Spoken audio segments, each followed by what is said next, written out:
너무 오래 기다리셨습니다. 사실 우리 김문수 후보와 저는 상당히 오랜 동안 서로 이렇게 사귀고 교우를 해온 사이입니다.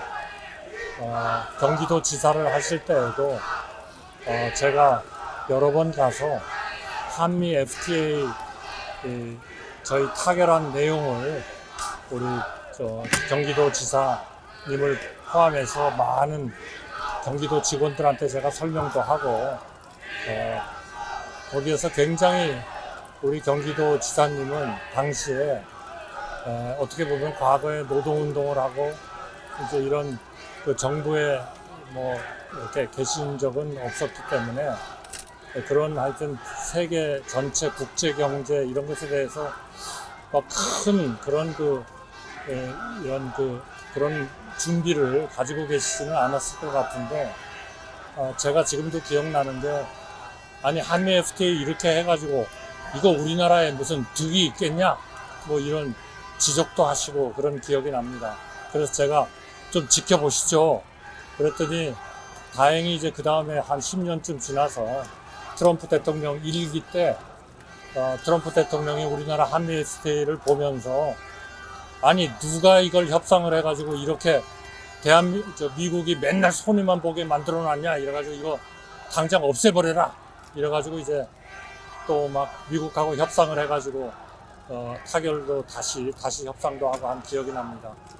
그만큼 우리 김문수 후보는 국가의 이익 또 국가가 어떻게 나가야 되는가 하는 것에 대해서 항상 깊은 사고를 해오신 분이고 또 거기에 따라서 본인의 행동, 본인의 철학 이런 것도 합리적인 쪽으로 이렇게 항상 바꾸셨던 분으로 저는 그렇게 기억을 하고 있습니다. 같이 국무위원으로서 역할을 할 때에도 항상 그 시각을 정말 국가와 국민 그리고 사회적 약자 이런 쪽에 두시는 그런 아주 훌륭한 덕목을 계속 보아오셨다 이렇게 생각을 합니다. 저는 지금 저희 무소속으로 선관위에 예비 등록을 한 후보입니다. 예비 후보입니다.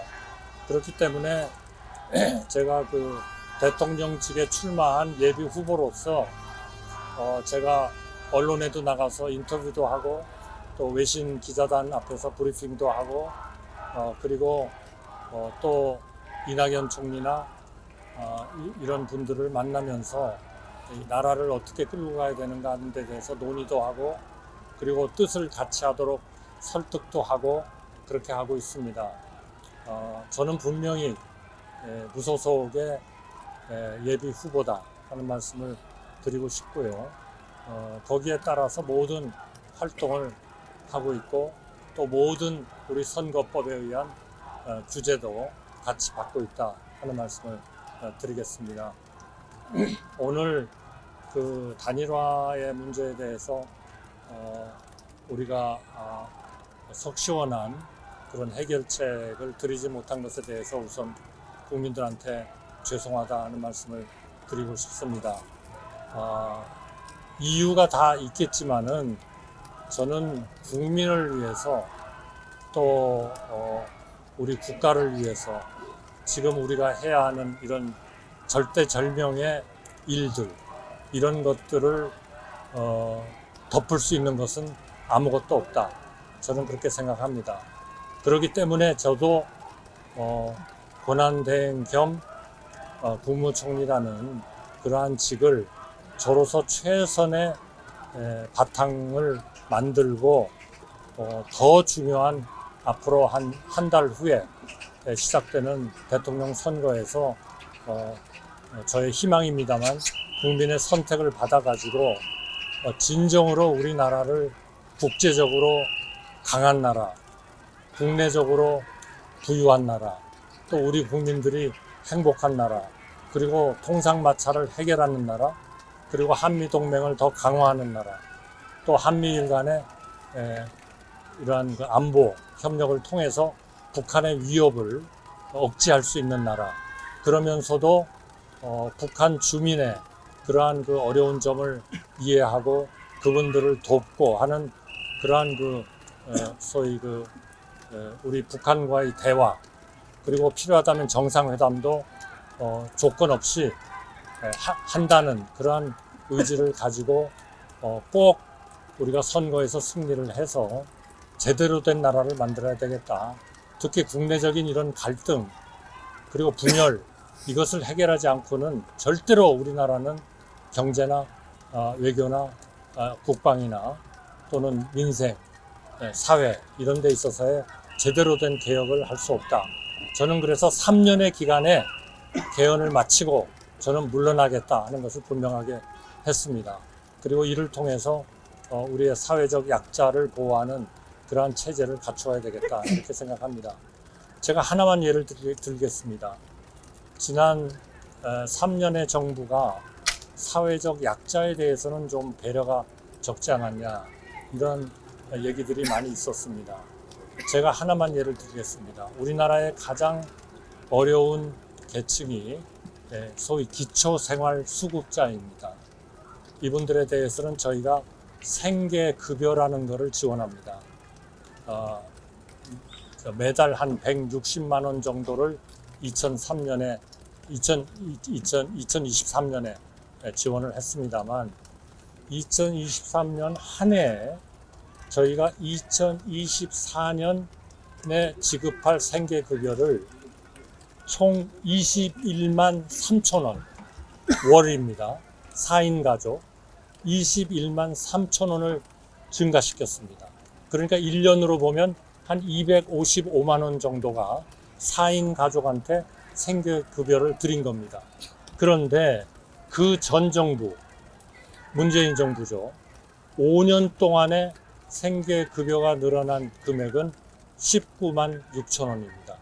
저희가 한 해에 늘린 21만 3천 원보다 문재인 정부 5년 동안에 늘린 월 4인 가족 생계급여가 더 작습니다. 저희가 그만큼 사회적 약자, 일종의 제3의 길을 가려고 노력을 했다. 그런 말씀을 드리고요. 제가 국민의 선택을 받는다면 저도 그러한 우리의 자유민주주의 그리고 시장 경제를 기초로 하면서도 사회적 약자를 보호하기 위한 그러한 제3의 길을 우리의 정책의 어떤 베이스로 기초로 좀 가져가려고 합니다. 그러려면 헌법이 개정돼야 되고 통상의 관세 폭탄이 해결돼야 되고 그리고 국민과 동행하는 그런 사회적 약자를 위한 국민과의 동행이 이루어져야 된다. 이런 엄청나게 중요한 것, 이러한 우리의 과제와 비해서 만약에 지금 민주당의 이 정권이 넘어가면 어떻게 될 것 같으냐, 저는 정말 생각하기도 싫습니다. 이제까지 발표된 그러한 정책을 봐도 정말 우리나라를 국제적으로 사랑받고 존경받는 그런 나라를 만들고 국내적으로 번영하고 안보에 있어서의 강하고 우리 국민들을 그 사회적 약자를 보호하고 그리고 소위 거시적으로 우리 건전한 재정 건전성을 유지하고 국제 수지 흑자를 이루고 그리고 생산성이 높은 경제를 이루어 가지고 이것은 주로 이제 우리 협치라든지 소득과 자산의 분배의 어느 정도의 적절한 조정이라든지 이런 것들이 필요한 거죠. 그러면서 좀 미시적으로는 우리 국민들의 행복과 직결되는 좋은 일자리, 주택, 의료, 그리고 교육, 그리고 우리 국민들이 아주 부자로는 부족할지 모르지만 상당한 정도의 생활을 할 수 있는 연금 제도의 개혁, 그리고 우리나라에 이렇게 부족해지는 인구 문제를 해결하기 위한 그러한 저출생 문제, 이런 것들을 해결해 나가야 된다, 이렇게 생각합니다. 이 모든 것을 하려면 결국 이번 선거가 저는 결정적이다, 이렇게 생각하고 그러한 목적을 위해서 또 그러한 성과를 내기 위해서 생각을 같이 하는 모든 사람들, 개헌을 해야 되고 개헌연대, 그리고 사회적 약자, 그리고 국제적인 이런 그 통상 문제의 해결, 이런 것들의 생각을 같이 하는 분들이 다 모여야 된다. 저는 그렇게 생각합니다. 당연히 우리 김문수 후보도 당연히 저와 함께 그 일을 해야 된다. 그것은 비단 김문수 후보께서 지난 18일 동안 약 22번, 거의 평균 하루에 한 번 정도 말씀을 하셨고, 그것도 어느 한 자리에서 서너 번, 대여섯 번 말씀하신 거는 카운트를 안 한 겁니다.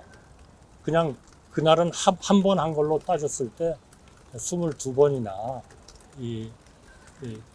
단일화가 중요하고, 본인이 후보가 되면 한덕수 후보와 가장 먼저 이 문제를 논의하겠다, 이렇게 계속 국민들한테 약속을 해왔기 때문에 저는 당연히 우리 후보와 제가 맨 먼저 이 일을 타결해야 되는 거 아닌가, 이렇게 생각을 합니다. 저는 지금도 낙관적입니다. 왜냐? 이 단일화는 우리 김 후보와 저 둘이서 결정하는 게 아닙니다. 국민들이 그렇게 하라고 요구를 하고 있고, 국민들이 그러한 추동력을 지금 저희한테 주고 계십니다. 또 많은 국민의힘의 당원들도 신문에서 여론조사를 봤습니다만 그러한 그 추동력을 거기다 실어주고 계신다. 이거는 아마 우리 김문수 후보나 제가 마음대로 우리의 선호에 따라서 할 수 있는 일이 이미 아니다. 저는 그렇게 믿고 있고요. 앞으로 계속 그러한 그 좋은 결과가 나오도록 제 나름대로도 또 노력을 계속하겠습니다. 감사합니다. 예, 관련해서 질문을 좀 많이 기다리시고 힘드시니까 한 4분 정도, 3-4분만 받겠습니다. 예, 기자님. 부모님 서울신문 조승원입니다. 만일 단일화가 안 된다면 11일 이후에 아예 정계를 떠나시는 것인지, 아니면 또 어떤 방식으로 선거에 기여하실 것인지 여쭙겠습니다. 저는 아까 제가 나중에 말씀드렸습니다마는 이러한 잘못된 정권에 우리 정부나 국민들이 맡겨지는 일, 저는 이거는 정말 우리 이제까지 이룬 우리 한강의 기적을 무너뜨려 버리는 것이다. 지금 국회의 그 권력을 가지고도 이렇게 31명에 대해서 탄핵 소추를 하고, 또 경제적으로 보거나 우리 국민들을 위해서도 도움이 안 되는 그런 법안을 계속 만들어 가지고 정부에 던져서 결국 제 요구를 하게 하는 이런 국회의 그 막강한 그러한 권력에 행정력까지 들어간다면 그거는 브레이크 없는 열차가 돼버린다고 생각합니다. 이제는 어느 누구도 제2요구권, 소위 말하는 거부권을 행사할 수도 없는 상황이 되고, 아마 본인들의 죄를 면제시켜주는 법을 만들어서 정부에다가 내던질 겁니다. 다 공포가 될 겁니다. 이런 어느 누구도 법 위에 설 수 없다는 그러한 우리의 그 전통적인 법치주의가 깨지는 겁니다. 지금 저는 걱정하는 거는 우리가 걱정하는 그 정당, 걱정하는 그 지도자는 선택적 법치를 하고 있다, 이렇게 생각합니다.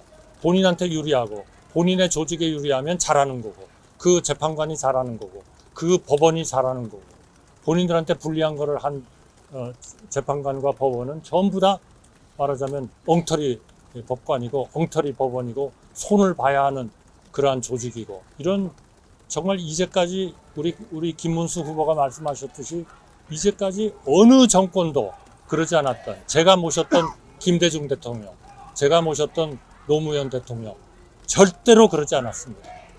다 시장을 중시하고 자유민주주의를 지키려고 노력하셨고, 그리고 지금과 같은 그런 정말 말도 안 되는 법을 만들어 가지고 정부한테 막 들이미는, 그것이 전부 다 표에 도움이 된다고 착각을 하고 있기 때문에 그렇습니다.